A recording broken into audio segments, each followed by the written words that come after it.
Good morning, everyone, and welcome to this meeting of Cabinet on the 7th of November.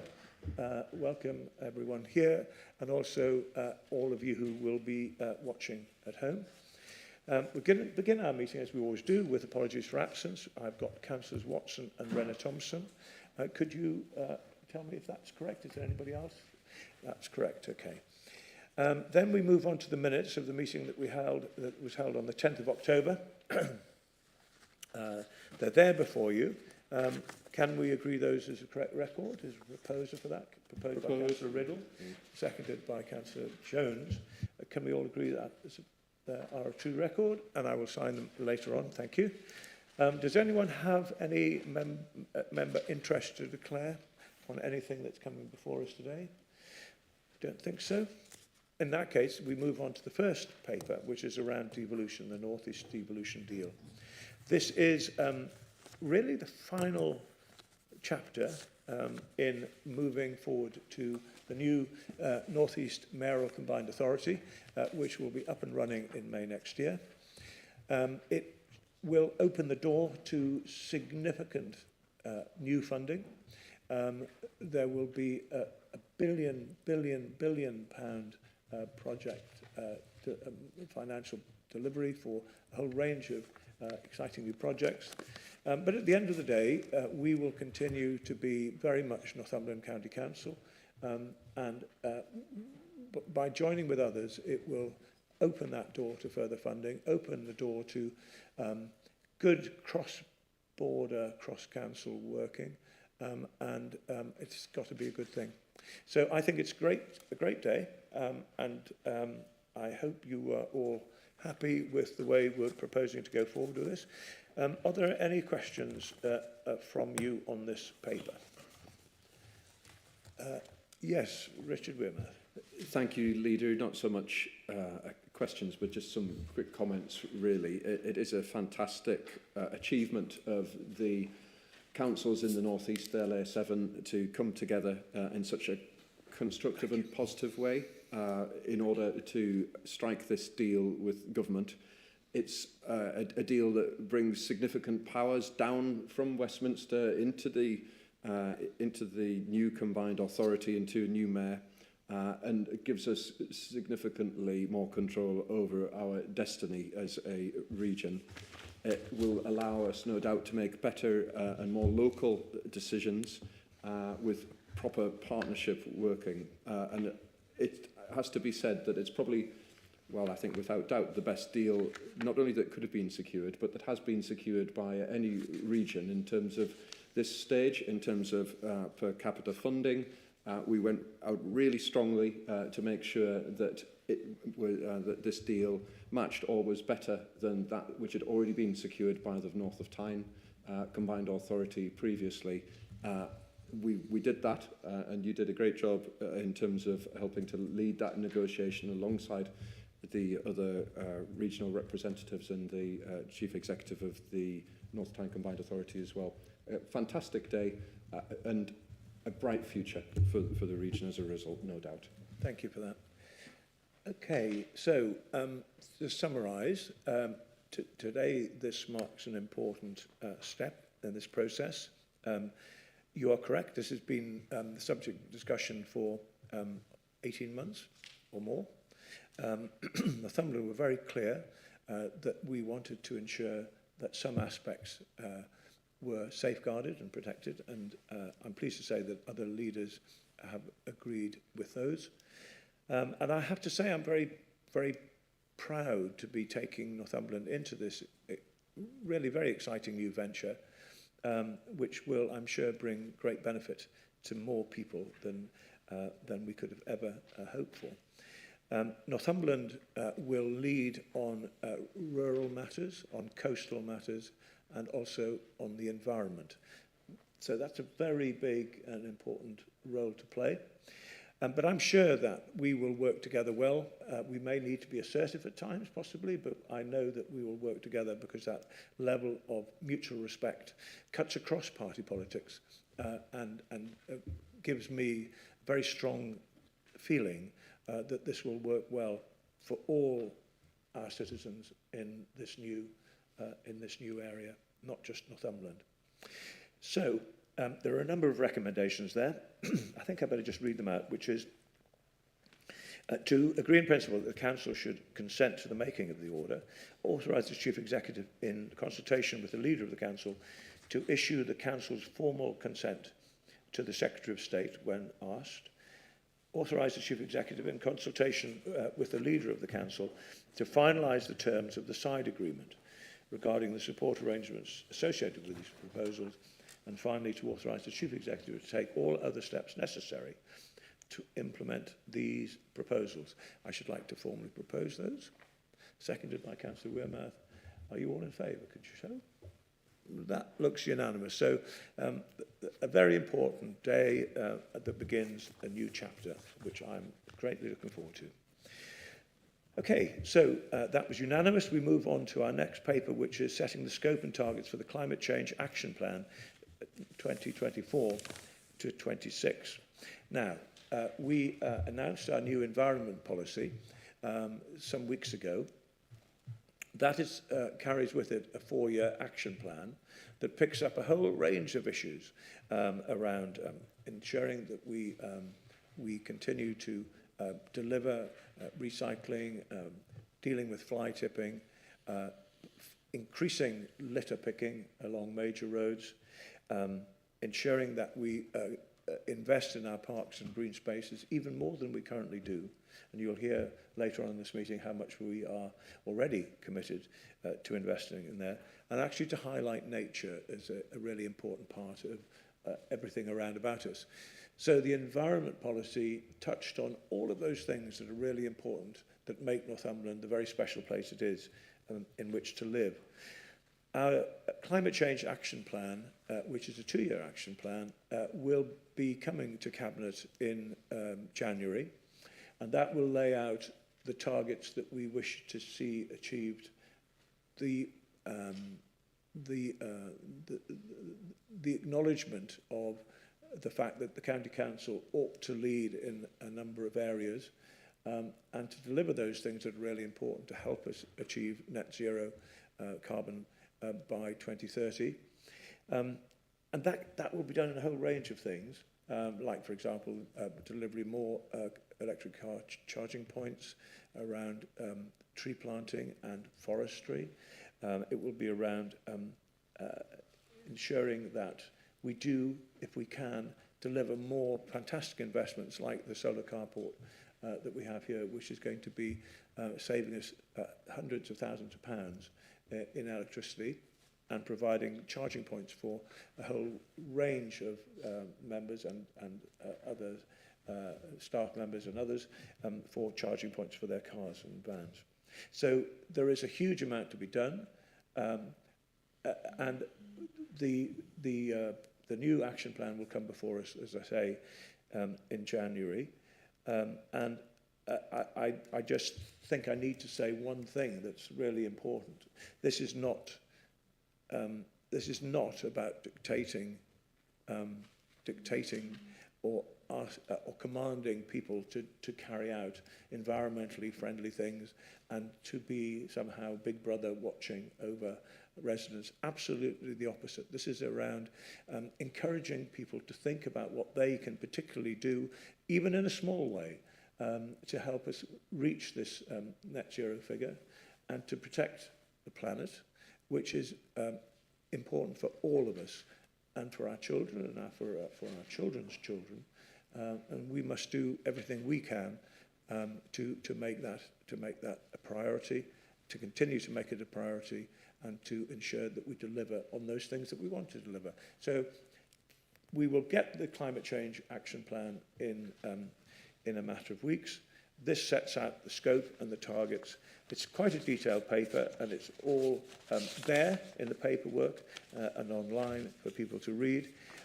But the recommendations are there. There are 8 of them, and I'm going to propose those. Is there a seconder? Seconded by Councillor Pojai. Any questions or comments on this piece of work? No? Yes.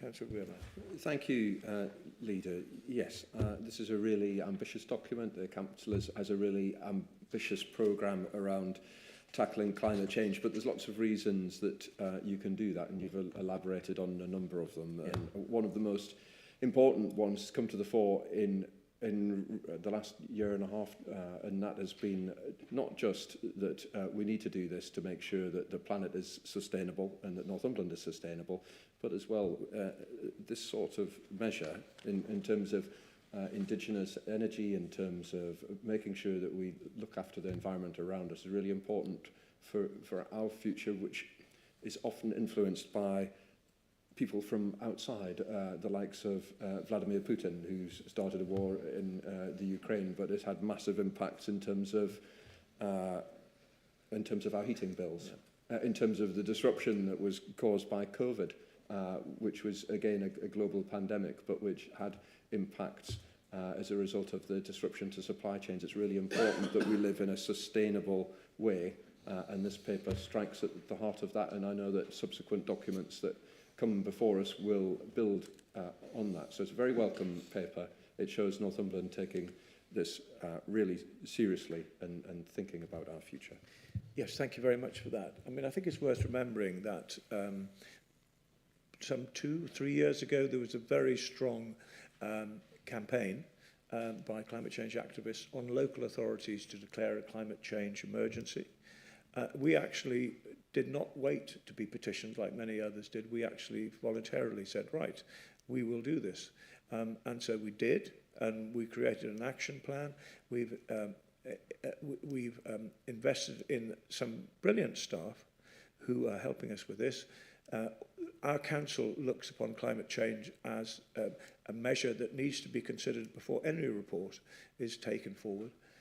So we have done a lot. This will build on the work we've already done, and for which I'm really grateful to all the staff who have taken people with us, and I know that they will be eager to take the next step, and I will be eagerly encouraging them to do that. So we've got 8 recommendations. I formally propose them. They've been seconded by Councillor Podge. Are you all in favour, please? Show. That looks unanimous. That's superb. Thank you very much indeed. This moves on to strengthen biodiversity duty and reporting obligations. So essentially, there is in law a duty that will come into force very soon that places an obligation upon local authorities to strengthen our duty and reporting and commitment to biodiversity. There are a whole range of points in here. Essentially, what we are doing is taking a very proactive step here, laying out in the appendix that you have in front of you a range of actions that we will be undertaking that will include, for example, working on our local nature recovery partnership through the North of Tyne, but also ensuring that developers are aware of their duty to ensure biodiversity net gain in developments that they undertake. So this is a new commitment that's been placed upon us, which we welcome. We will know more in due course when government come forward with more detail, but in the meantime, this lays out what we propose to do and is a statement of what we are doing now and what we plan to do in the future to ensure that we pick up the points that are made in the proposed legislation. Are there any questions on this? If not, then yes, Richard. Yes, Roger. So just again, I would like to emphasize how glad I am that we are taking the climate change seriously, and it's an important issue for our environment, but also our communities and future generations. So I'm glad that we are doing that very important stuff. Just a comment. Good, excellent, thank you. Yes, Richard Weirman. Thank you, Leader. I absolutely agree with Wojciech. And whilst this is something that sets policy really in place for the council in terms of something that's been coordinated nationally, it's an area that is a real opportunity for the council, and there are a number of farmers amongst the councillors. They will understand a little bit of what's going on with some of this new legislation. allows you to create additional habitat within your land holdings, not necessarily in any way to the detriment in terms of food production, which is incredibly important, but in terms of hedgerow enhancement and habitat enhancement, which can be incredibly positive for the Northumberland environment. And it's actually a significant financial opportunity as well for this county, and something that this council indeed has pioneered in terms of the work with the site at Camas and the work at Potland Burn, and we have to give a significant amount of credit to our officers here at NCC that they grappled with that early on, and they've put us in a really strong position to understand and be at the leading edge of that and use potentially our estate to our own advantage. We have the potential to make our estate not only more attractive and more diverse place, but also something that could bring revenues in the future for the council. So it's a very welcome policy, both from government and the development of it in the future from ourselves as well. Yes, excellent, thank you. Anyone else? Okay, so just to be clear, this document is a record of the Council's first consideration of the actions that the Council can take and is taking to conserve and enhance biodiversity in accordance with the Natural Environment and Rural Communities Act. And we will be asking officers to come forward with a fuller version of the paper that is included here, and we will then commit to that going forward, given the importance of this. Okay, been proposed and seconded. Are you all in favour? Yep, that's unanimous. That's great. Thank you very much indeed. So now we move on to money, and this is approval of the Council Tax Support Scheme that we propose for 2024-25. And I'm going to ask our Cabinet Member responsible for corporate finance, brackets money, brackets, to tell us about this. Richard Wearmouth. Thank you very much, Leader. So every year this administration pledges through its Council Tax Support Scheme that you have before you to help those that need our help the most with their bills, and this year is no exception. Yet again, we're putting in place a scheme that will support up to a level of 92%, which makes this administration here, a Conservative administration, the most generous in the North East, other than Durham, which also happens to be at least partly a Conservative administration, something that some of our Labour colleagues might want to reflect on when they're setting their budgets within the rest of the LA7 and indeed further afield. In total, we have a sum of £26,762,637 that we put in this support. It's a key pillar of our policy to reduce inequalities across the county, and I think it's sometimes worth dwelling on that huge number that we pledge in support of those that need our help the most every year as an authority.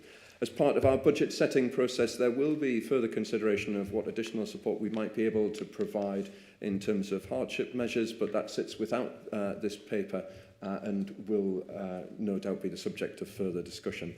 Happy to move the recommendations, which is for the Council Tax Support Scheme to be approved as per Appendix 1 and to be adopted as the Council's local scheme for 24-25. So I'm happy to propose that. So you're proposing that, and it's seconded by Councillor Riddle. Thank you very much. So on discussion, are there any questions on this? I think it's really interesting the point you make about other councils and the fact that we are very generous in this payment. Last budget, we actually upped the amount that we gave to those people who need help the most. And in fact, I think it was one of the most generous schemes almost anywhere in the country. So we will be considering that as we go forward into the budget process. As far as this is concerned, I'm really proud that we do this, and we will continue to help people as much as we possibly can going forward. Right, okay, so being proposed and seconded, are you all in favour, please? That looks unanimous. Thank you very much. So the next one is around corporate feedback performance, and I'm going to ask Richard Wearmouth to tell us about this one as well. Thank you very much, Leader. Yes, this is corporate feedback performance, and this is something that we bring to Cabinet to allow transparency and to allow people to understand exactly how we're performing as a local authority. And if you examine the report, you'll see that we've had this last year that we're reporting a whole host of statistics and data, but I'll maybe just draw out one or two, including an overall reduction of complaints of 34%. The vast majority of complaints that we do receive are dealt with by the council in a very timely fashion indeed, and I'm very grateful to all of the officers and all of the departments that do that to make sure that wherever possible we're turning those around rapidly. Very few of those complaints, as you'll see, ever make their way to the local government ombudsman, which is really a place where you would have complaints landing where there was significant disagreement between the council and the complainant as to the nature of the complaint. And indeed, you'll see that the ombudsman has upheld very, very few complaints against the council. It's worth dwelling on the fact that we're a very, very big unitary authority when compared to some of our neighbours, or when we're compared to district or borough councils. We have millions probably of interactions with our residents on an annual basis, and so to have so few complaints is a testament to how well council officers perform on the day-to-day. Obviously, whilst the council welcomes the improving performance, as always, we're always looking for ways in which we can do things better, and the feedback that we do receive from residents, as is the case every year, will be used to improve our processes. It's reflected in officer and sometimes councillor training, and will be shared across the authority where appropriate to make sure that we adopt best practice, which has always got room for optimisation. And that's my report. I'm happy to propose the elements of it that need to be proposed. Is there a seconder, Councillor Horncastle? Seconded. On discussion, are there any questions on this? I would just simply like to add to what you've said by thanking all of those people involved here with the dealing of complaints. As you say, there are so many transactions, so many exchanges that take place of information, of services and so on, that actually I think this amount is very small. And interestingly, we seem to be, on looking on the internet, we seem to be the only council that I could find that actually are very transparent in laying forward this kind of information, very proactive in saying this is what the situation is, it's improving, how are we learning, and these are the ways in which we're learning and improving the system for our residents. I think one of the telling ones for me is that the figure of stage 1 complaints is markedly reduced when it comes to stage 2. So in other words, a member of the public has an issue, it can't be resolved, so there is a complaints procedure, which our staff are always very quick to say, if you don't like what we're saying, then please go through the complaints procedure. So it's actually something that we are very open about and encourage people to go into if they are unhappy with the response or the action that we've taken. But the telling figure for me is that initial figure is markedly reduced when it comes to stage 2, so that we deal very well with the initial stage 1 complaint and resolve matters in a speedy and in an effective way. And I thank our officers very much for doing that.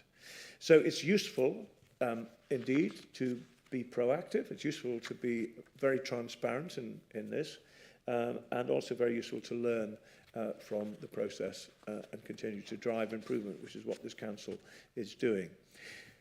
So, if there are no other questions, we've had it proposed and seconded, so are you all in favour of accepting the recommendations? Thank you.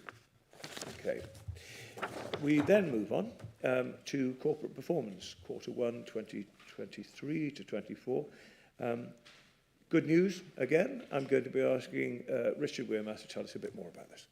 Thank you again, Leader. You'll be corporated out by the end of this. This is the A look at the Q1 performance outturn report. You might remember that we had the Q4 report for the last financial year at full council just last week. It's a very, I think, satisfactory report. I'm going to just highlight a few areas that are worthy of comment, in particular, perhaps. So our customer services continues to be more responsive. In Q1, we delivered an impressive performance in terms of percentage of calls answered coming into the team here, averaging 95.6% for the quarter, which was, again, a significant improvement. Encouragingly as well, the time average for answering calls has gone down by a large amount. We're down now to 73 seconds. I think it was 130 seconds in the Q4 report, and this compares, if we just look back a little further, in June 2022, it was 292 seconds. So we've improved by 219 seconds. And some of that's reflecting, no doubt, the time and investment that we put into the team there, and as well some of the processes and software that has come about to assist them in their roles. So great news there. Great news as well in terms of the number of our young people in good and outstanding primary schools, and this is something that's been steadily improving. The figure, I think, at 94%, 4% better than the national average, and I'm sure that there's scope still for improvement. Audrey never gives up on making sure that we drive towards 100%, and I'm sure there will be more good news in the near future. And that reflects, no doubt, as well, some fantastic work by the Schools Improvement Team, which Guy Renner-Thompson, if he were here, would no doubt talk about, but as well the significant investment that we're putting into new school builds, which is bucking the trend nationally, as other councils don't do anything like the same amount of work in that space. As we move into the winter period, it's reassuring that we see continued strong performance in measures for our services to adults who need our help the most from the adult services team. Definite positive trends in terms of the numbers there. So very happy, in short, Leader, to commend the work that's been done and answer any questions that people might have, or welcome any comment from colleagues on the report. Thank you. Good, thank you very much. Are there any questions? Yes, Wendy Patterson. I would just like to offer my praise for the investment into our apprenticeship scheme, especially I think we understand that we are working towards degree apprenticeships more, so I do welcome that fully. I agree. I think that's a very important point to highlight. Thank you. Yes, Councillor Horncastle. Thank you, Leader. Yes, it's very good when you see these performance indicators and you look at them in your own portfolio, and they're all coming up green, which is really good. If you look at page 17, where you've got street cleanliness, detritus, dog fouling, litter, all green. Fly tips removed in 3 days, nearly 99%. Our parks, the target for green flag status 11, it's actually 12. Net additional homes, target was just over 600. The actual figure was nearly 1,600, 1,000 additional homes more. So it's good to know that this administration has pledged absolutely that there'll be no cuts to these services, but strive to further improve them.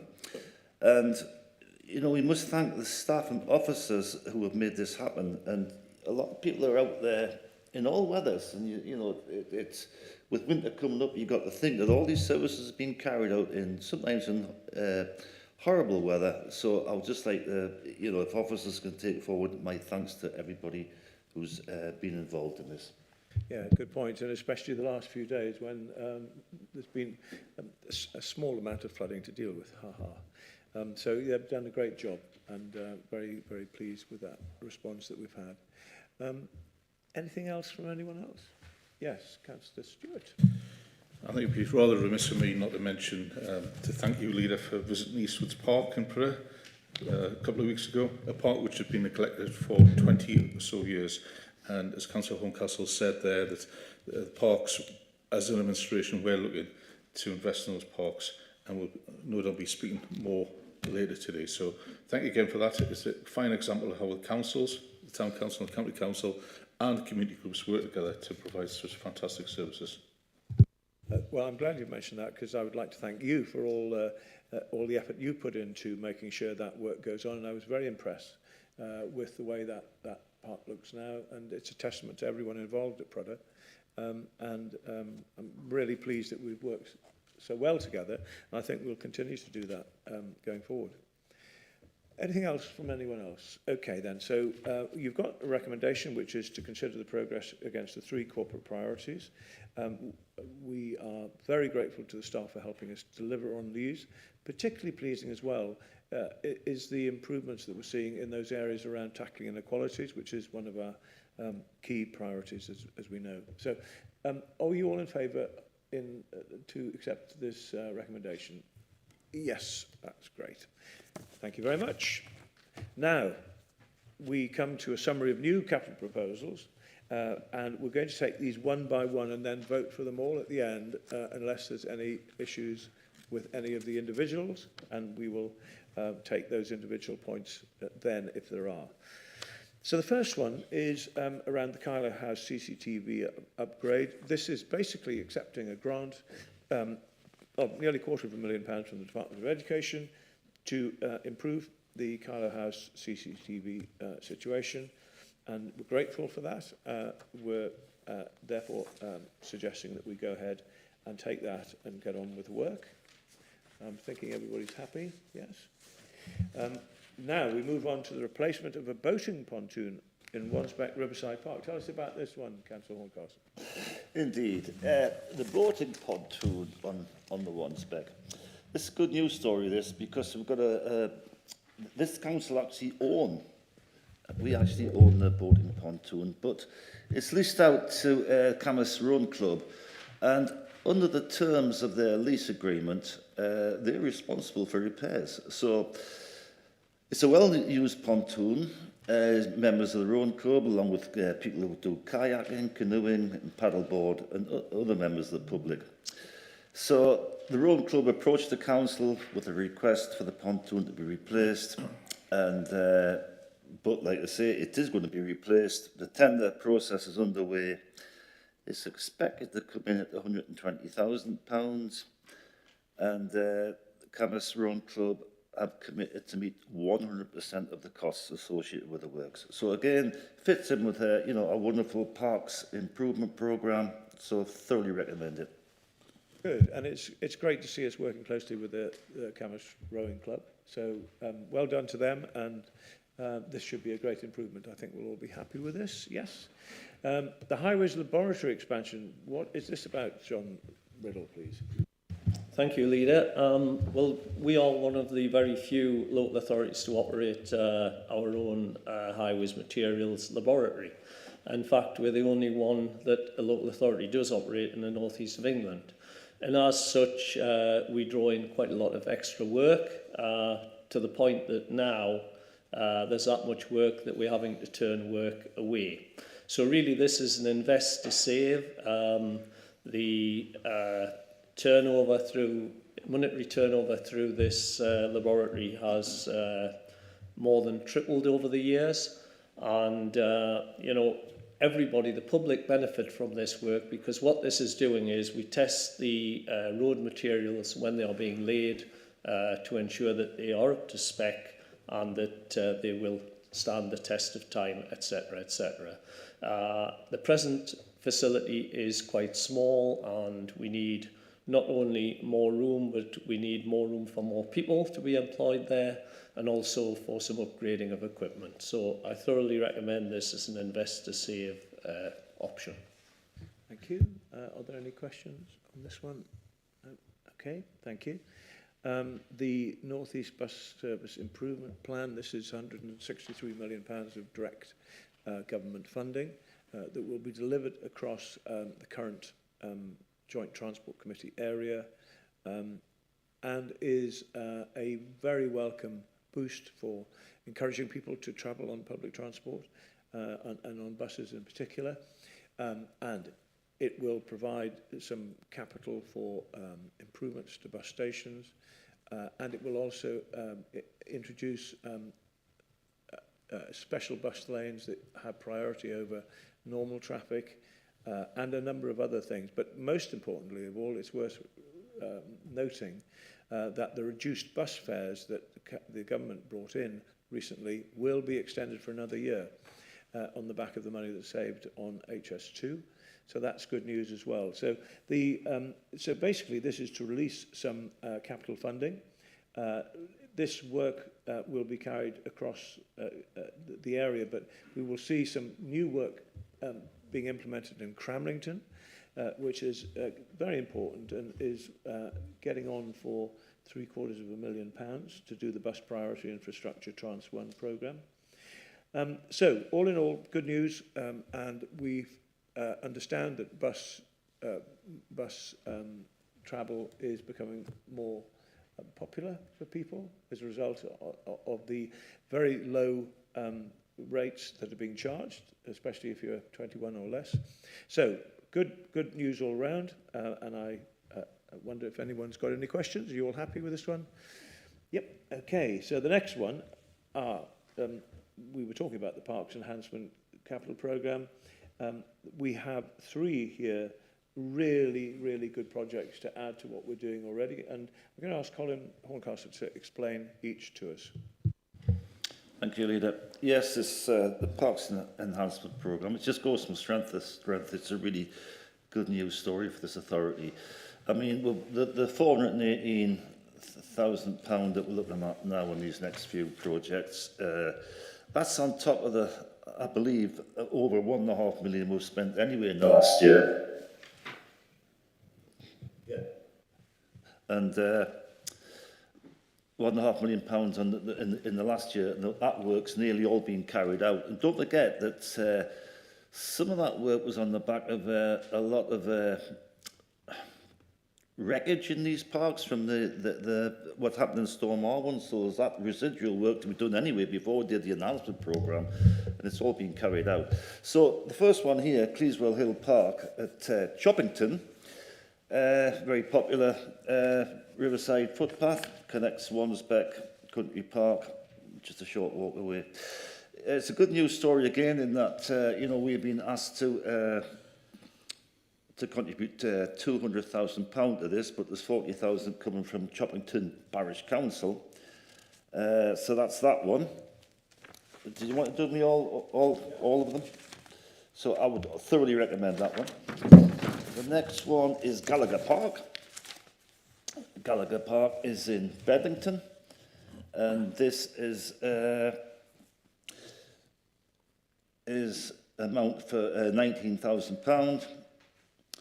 And it's like all our parks, because we're trying to make our parks into a really nice escape from day-to-day life, a nice experience.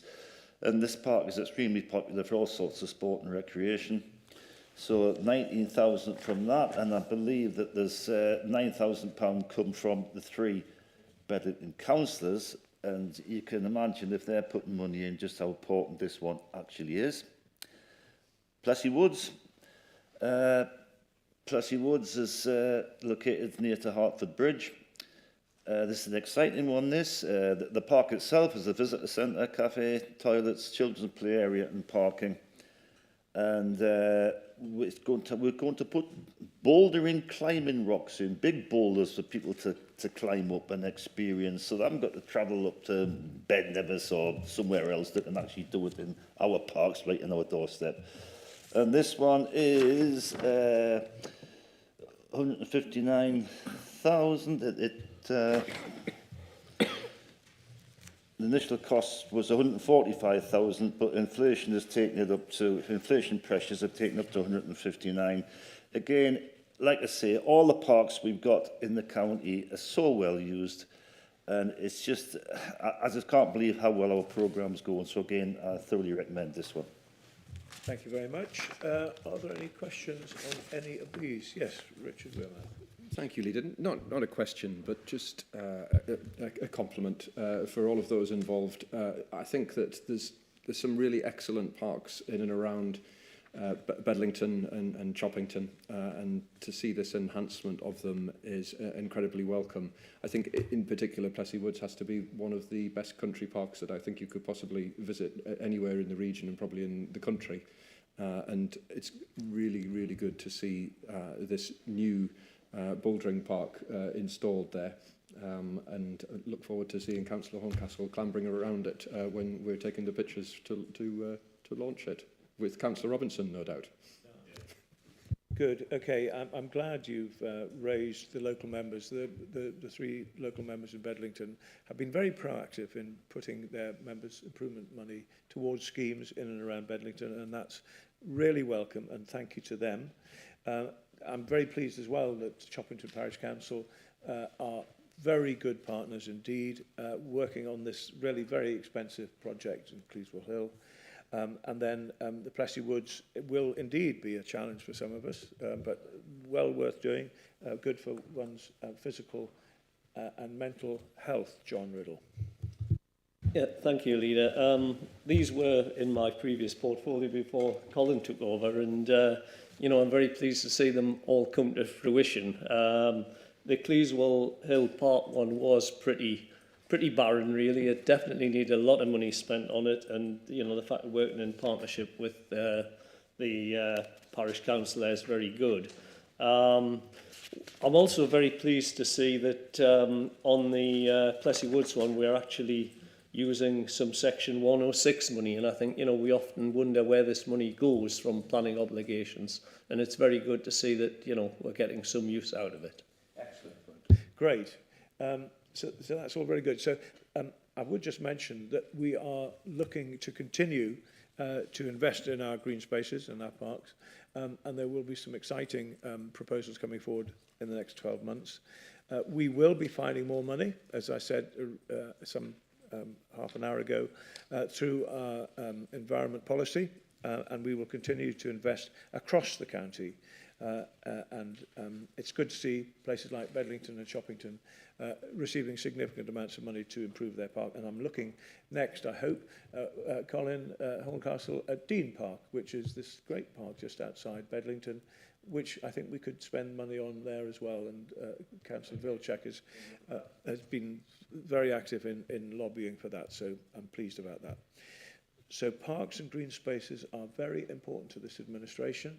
They proved their value during COVID, and we know that we have an abundance of fantastic places where people can go to play, to reflect, to have quiet time, and to just generally enjoy being close to nature, and that is important to us, and we will continue to invest in it.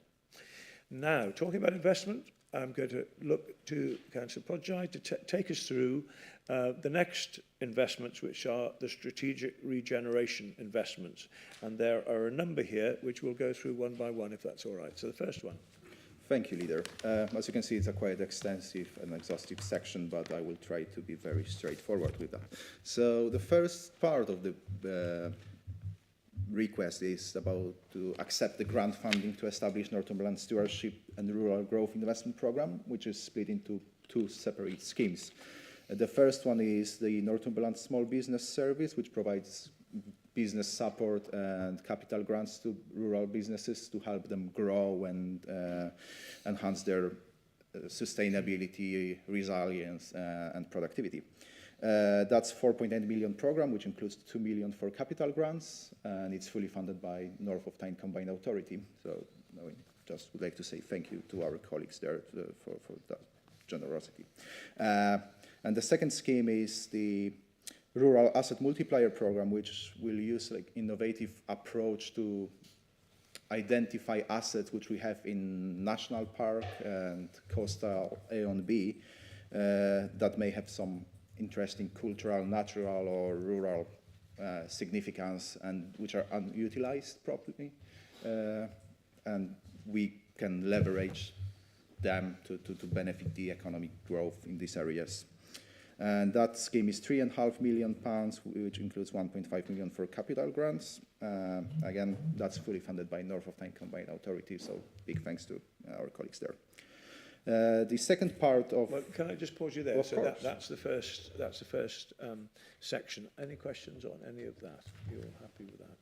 Okay. Yes, Richard. No, I just would like to just make some comment on it, because it's really important that we emphasise just how much work's being done by Wojciech, by the team in Regen, and by the Cabinet more generally, actually. We've brought in hundreds of millions of pounds in terms of regeneration projects to this county, probably, well, definitely more than has ever been attracted before. And we talk an awful lot about the Northumberland Line, Blythe Relief Road, about dualling the A1, which is, I'm pleased to say, is moving forward now, with town deals for Blythe, for Ashington, future High Street programmes in Blythe, heritage action zones in Hexham, and of course a whole host of projects across the Borderlands growth deal, totalling the best part of £80 million for specific projects, and for some of the smaller towns in the county, and there's a whole host of other things that we could reference. This bit that we're talking about here really gets to everything in between, and we've really been very proactive as a council in seeking something out in terms of a funding stream for that more rural space. And the business, the small business service, yes, it will help by the fact that it covers all of Northumberland, a lot of SMEs in some of our towns, but it will be a huge boost, because it has been over previous years, to a lot of companies and a lot of individuals across the rural space. So really important. And you and I know Wojciech will have had representations from people really keen to see that programme continue and to thrive, and that's what this funding does. And then in terms of the rural asset multipliers, again, it was something that this council, and in particular this administration, went out to the North of Tyne Combined Authority, said we want to be, and we are destined to be, a rural exemplar for devolution, and this is how we're going to do it. And here officers have worked up a fantastic programme alongside Councillor Poshai to make sure that we get investment into those difficult to reach places, because in some respects it's straightforward bringing forward a factory like JDR, employing 440 people in the Blythe estuary, but what's really difficult is getting those 1 and 2 and 3 employee businesses to add another employee in that rural space, which makes all the difference in terms of some of the deep rooted inequalities that we want to tackle, in addition to the ones in the urban belt. So fantastic bit of work, and well done to Councillor Poshai for leading that, and the officers for all the support that they've given him. Yeah, absolutely. I completely agree. And it's the next few years are going to be really interesting as we push forward with our funding towards small business, rural business, which will cover actually a vast majority of the county. I was at the launch, and I was so pleased to see an awful lot of people there, and I was very pleased to meet the team that are going to be running this programme, all incredibly motivated and very keen. So I'm really positive that this particular investment is going to be an exemplar for us, which we can then spread across the whole of the new combined authority, using the lessons learned and the experience gathered to make it work across the whole new mayoral authority area. So we're okay with that. So can we then move on to section B? And the first one is around Hexham. Yes, so let's come back to that. So this part of report just asks to reallocate some money from within our capital program just for this financial year. So we move some money from Ashington North East Quarter redevelopment phase 2 to other projects this year, because that money is not required for Ashington this year, but it will be reallocated next year.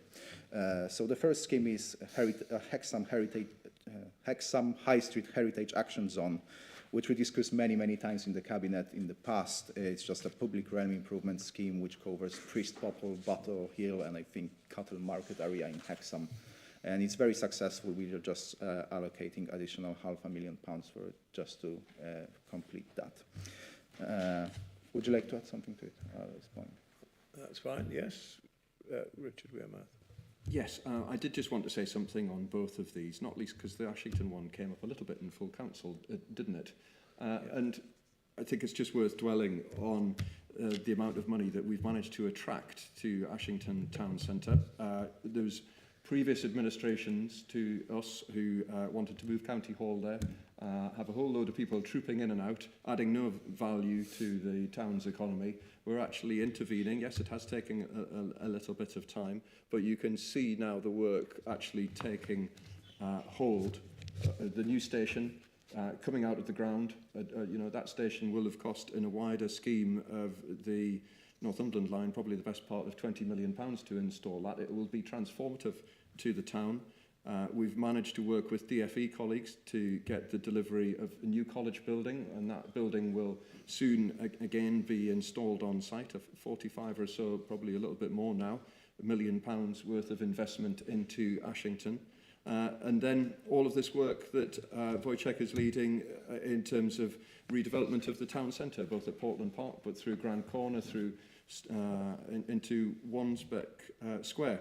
And you could be forgiven for thinking when you were listening to Councillor Ball the other day that nothing ever happened in Ashington. Well, it is happening, but perhaps that's because of this administration and has very little to do with the previous Labour administrations that ignored the town for so long. In terms of the Heritage Action Zone in Hexham, I do sit on the hub alongside Councillor Poshai, and it's great to see those projects coming through. It was that part of Hexham was looking tired, and it's starting to look significantly better. And we owe a thank you to the folks in the team who've been doing that, our conservation officers, but as well to Guy Opperman MP, who's championed this and really did help to make sure that we secured that funding for Hexham that came externally in addition to what we've provided as a county council. Thank you. Thank you very much. So that's those are the first two then. So the one is around Ashington and our continued commitment to invest in Ashington, and we have 18 million pounds to spend in Ashington, which we will be spending, and people will see what's happening there very soon. In fact, they already will if they are following our commitment plan. And in Hexham, right across the county, different part of the county, but again, we're investing heavily there to ensure that we keep the value and the character of Hexham vibrant, just as we are in Ashington. Okay, so we're all happy with those two. The next one is Berwick Gateway. Yeah, so we are moving to the north of the county. We don't forget about the Berwick. So the first scheme is to create a Berwick Visitor Gateway. It's a new scheme. We are asked to approve the creation of the new capital project and allocate £50,000 for it for this financial year. We work alongside Berwick Harbour Commission, which are nicely attending today. We will develop a new visitor gateway that will be new, completely new building, redeveloped building from the existing Harbour Commission offices, which will include some space for a commercially operated restaurant, for public toilets. We will improve the car parking provisions there with EV chargers, with space for public access and coaches. Through that, we would like to really create an orientation point for the Berwick visitors, but also for Destination Tweed project. It will be £600,000 total scheme, and we are looking to work with Berwick Harbour Commission to complete it. And I can't wait to visit that in the future. And the second scheme for Berwick is the improvement to the floodlighting on the Royal Border Bridge. I think it's self-explanatory.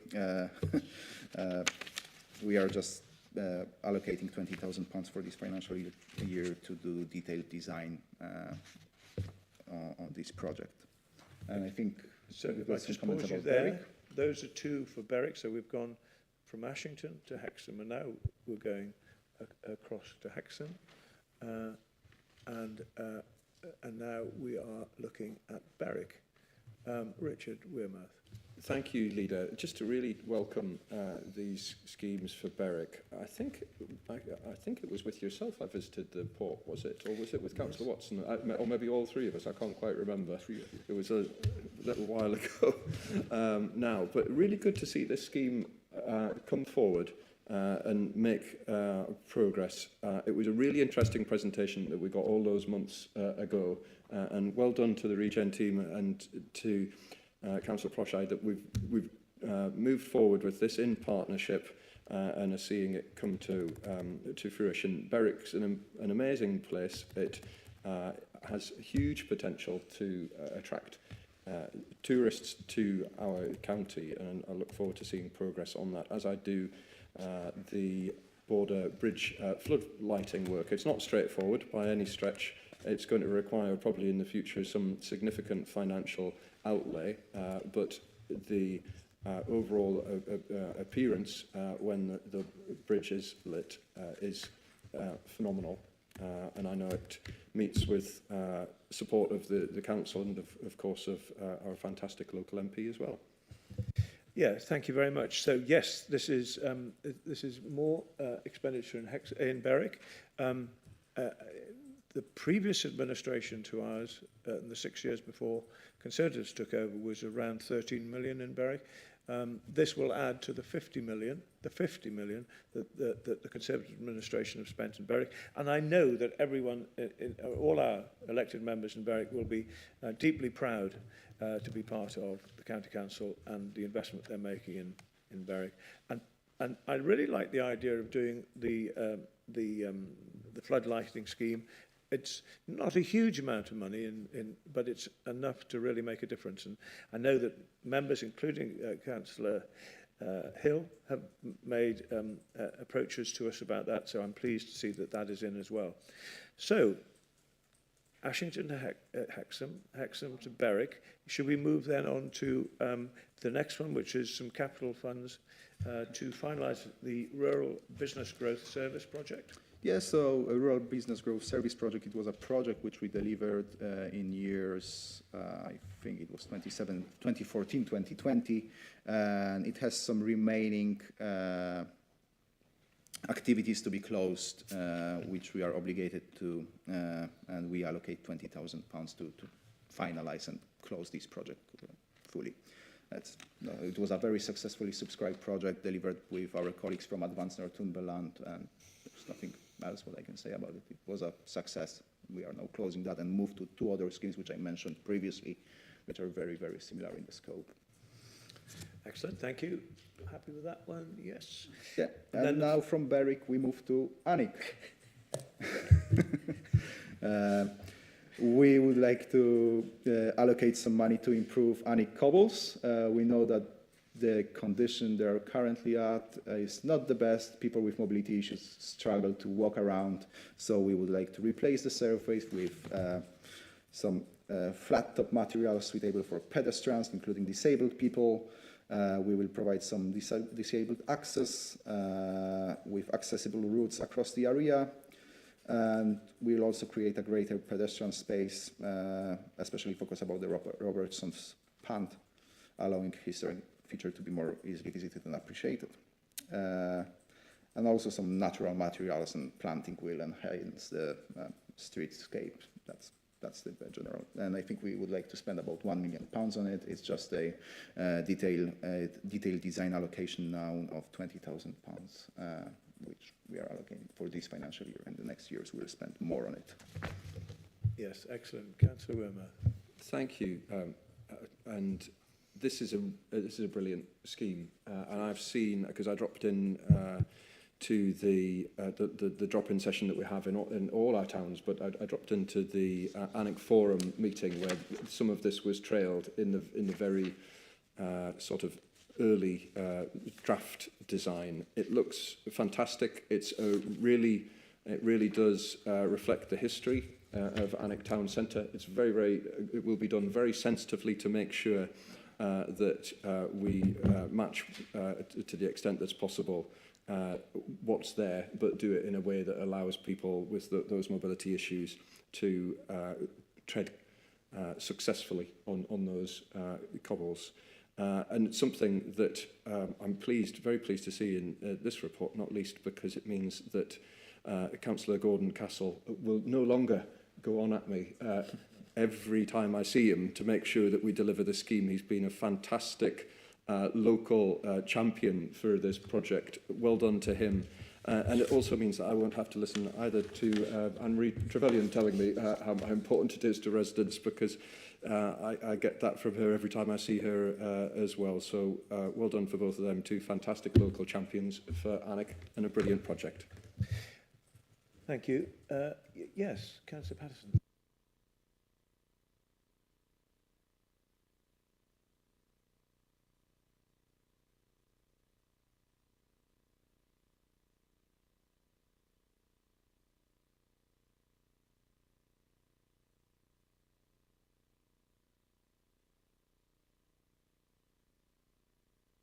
Excellent. So, the Alnwick Cobbles has been the subject of discussion, as you say, for a number of years, and I actually like to acknowledge the work that the Town Council have done in Alnwick to work closely with us to move to this almost penultimate stage in getting this delivered. I am really grateful that we've managed to get this far with this scheme, that instead of talking, we are actually going to get this delivered. And like you, I constantly get messages, words in my ear, serious lobbying from Gordon Castle, and so I thank him, but I also like to thank the Town Council that together we'll go forward with this scheme, and this is basically agreeing the final detailed design, which is the penultimate step in getting on with this, so it's really great news.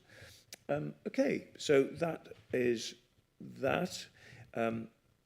And I will move on now. Thank you very much for that, Councillor Pojai. Move on to the Great Northumberland Forest. The proposed spend of £2.5 million for our Great Northumberland Forest scheme, which I'm sure you all know about, which is a really important step for us to be taking in terms of carbon sequestration and environmental improvements. This moves money towards taking some real steps forward with this, and I'm sure it can only be a good thing for Northumberland. Are you all happy with that? Yes, please. Yeah, thank you, Leader. Just to add, it's a really the Great Northumberland Forest has already been incredibly successful. This is a very welcome additional sum of money that will be received from the Natural Climate Fund, so this isn't NCC funding. This is funding that we're accepting and spending to enhance the Great Northumberland Forest. There's a very large amount of work has gone on to identify how we can implement forestry in a creative and sensitive way across Northumberland. That work's been led by officers here alongside the National Park and others. It's really, really, really important. It complements your environment policy, and it complements all of the tree planting that's going on across the county, including outside the window here, which is something that I've been badgering officers for a while. Yes. So it's great to see that we're in tree planting season, and that the appearance outside County Hall is also being enhanced with additional trees. Yes, badgering. We don't want to bring badgers with us though to these trees that are being planted. But badgers are all part of the great natural significance that the county has, and makes up a broad and very lovely patchwork of nature. So that's the Great Northumberland Forest. We're very happy about that. And then I think that is it. Have I missed something? No, that is it. So there we are. Wow, what a lot of expenditure, what a lot of investment in the county, across the county, and I'm absolutely delighted that we are actually putting money where our intentions and our priorities are, which is incredibly important. We've had a proposal, and we're seconded by Councillor Wearmouth. Are you all in favour of all of this brilliant work? You are. That's fantastic. Thank you very much indeed. So we move on to the delegating the authority to award a leisure contract. As members know, we are ensuring that we are clear about our leisure provider, that partner provides best value for money, helps us tackle inequalities, and also encourages jobs and work. Based upon those three priorities, we have been carrying out an exercise to establish who best might be our new leisure provider. And that is all being done in a very open and transparent manner. And this paper simply says that we delegate the authority to the Executive Director of Public Health, Inequalities and Stronger Communities, in consultation with myself, the Portfolio Holder for Environment and Local Services, the Deputy Leader, and the Portfolio Holder for Healthy Lives, the Director of Law, sitting on my left, Corporate Governance, and Director of Transformation Resources, to award and enter into a contract for Northumberland Community and Wellbeing Service with the preferred bidder. And there we are. Everyone happy with that? Proposed by Councillor Horncastle, seconded by Councillor Stewart, and all in favour. That's excellent. Thank you very much. And that takes us to the end of this meeting. I'm sorry it's gone on for quite a long time, but there's been a huge amount of business transacted this morning, which sees significant investment right across the county in a whole manner of exciting and excellent projects. So thank you all very much. Thank you for joining us at home.